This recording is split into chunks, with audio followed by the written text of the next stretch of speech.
Okay, so this is a quick video review for the MX Anywhere 3 by Logitech. Pretty great little mouse. I really like it so far. I've been waiting for this mouse for a while because my MX Anywhere original started being problematic with the clicks.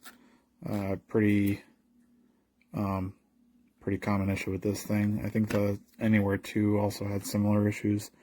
So we're yet to see if this one follows suit. But you can tell by looking at it right away that the click styles are a little different.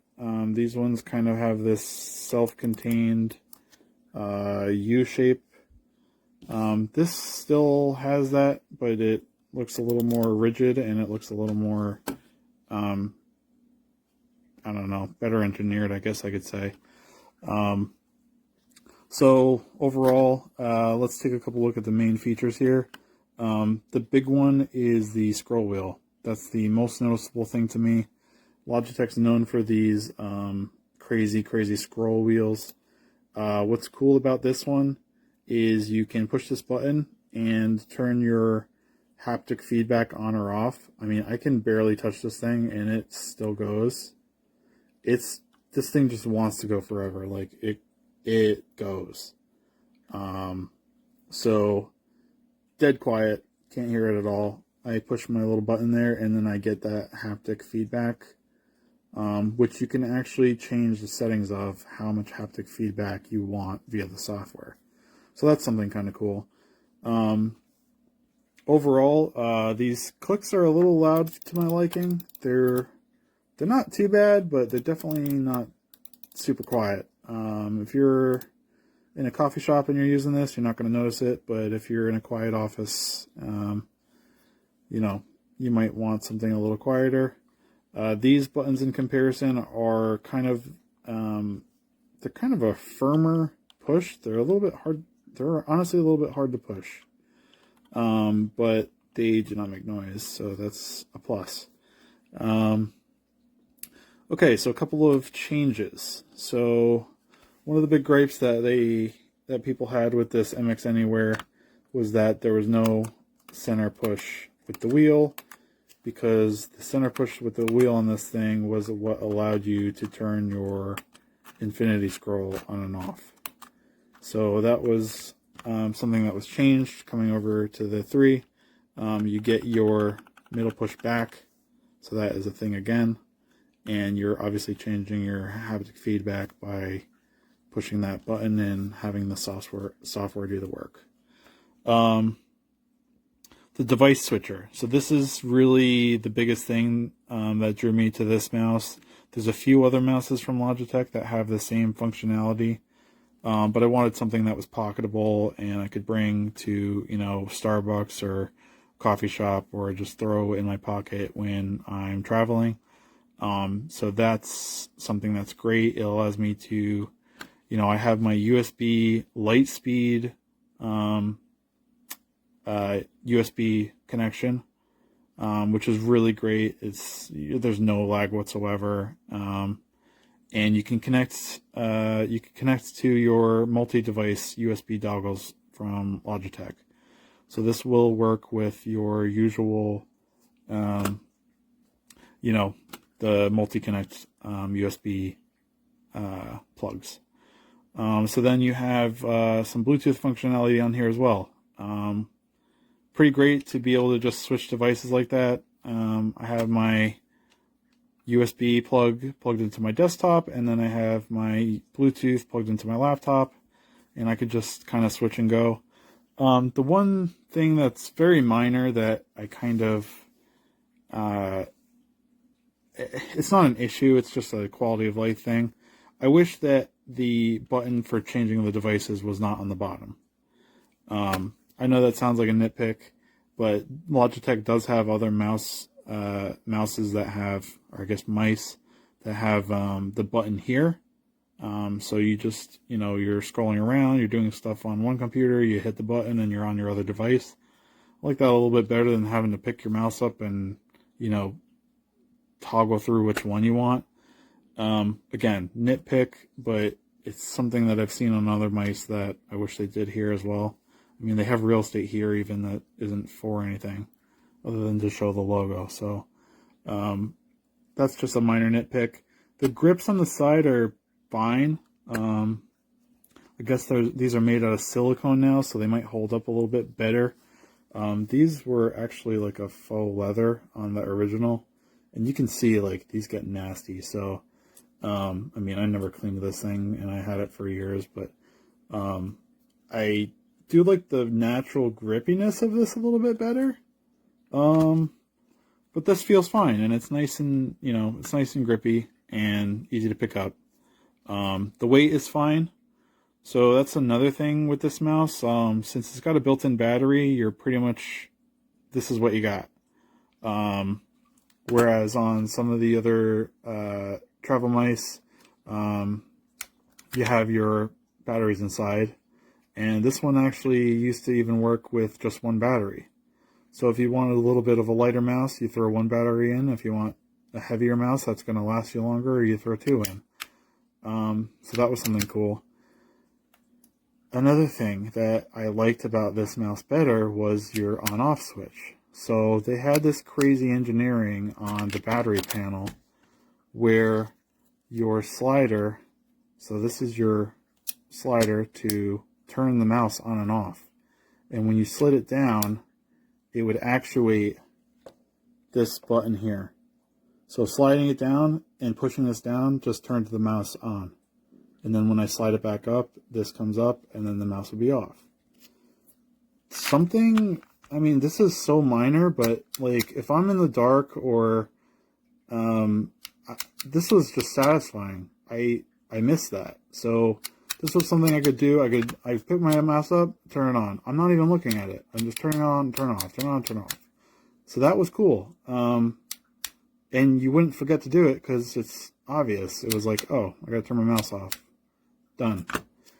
Over here, you're back to your little tiny switch that I practically have to get my nail into to turn on and off.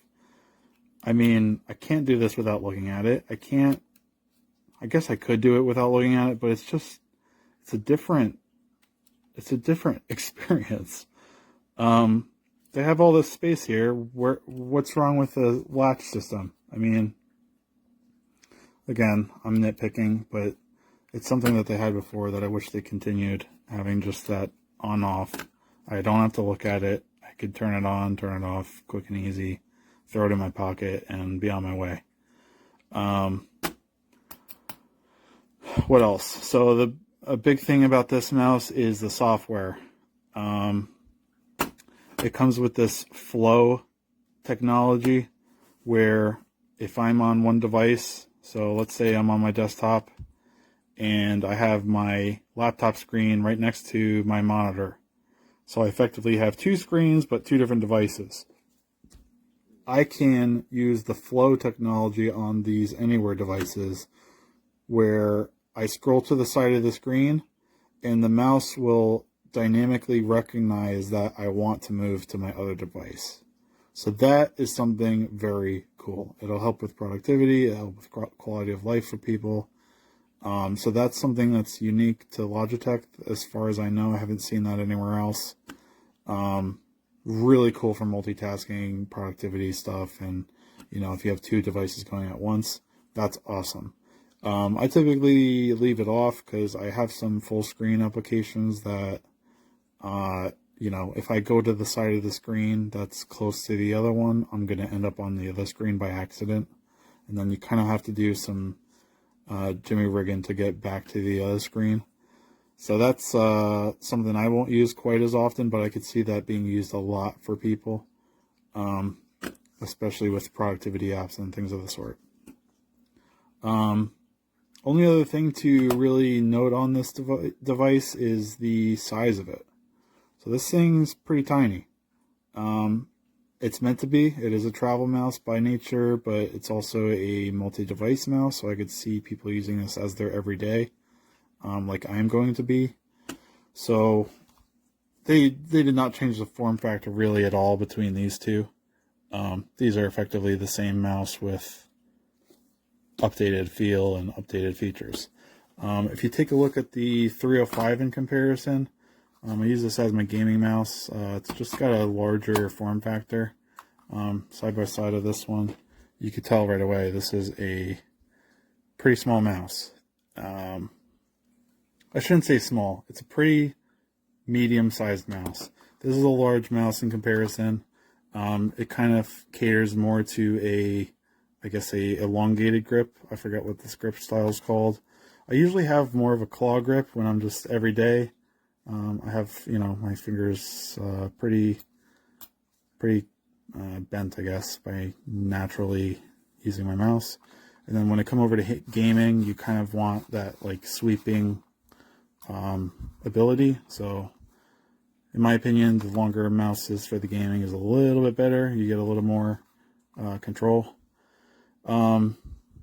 That's really it. One other thing, just again, I'm nitpicking here, but when we got the original MX Anywhere, they came with these nice travel cases, and this will still work with my new Anywhere, but this did not come with a case.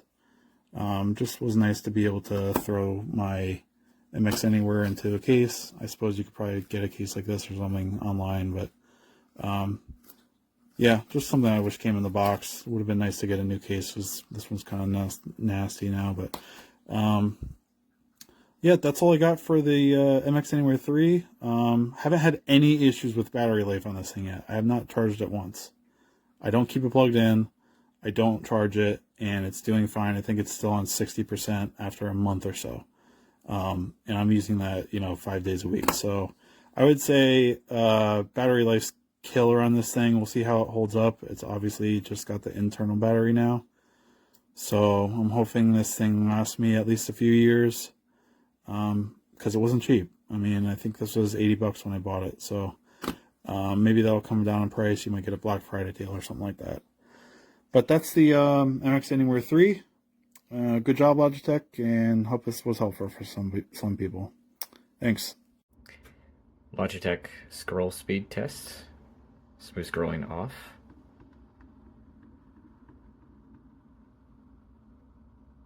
Smooth scrolling on.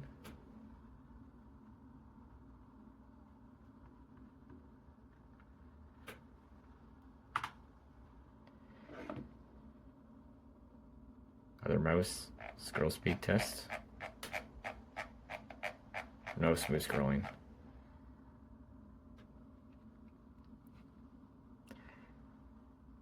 Logitech MX Anywhere 3S clicking sound test. Left click. Right click. Other mouse. Left click. Right click.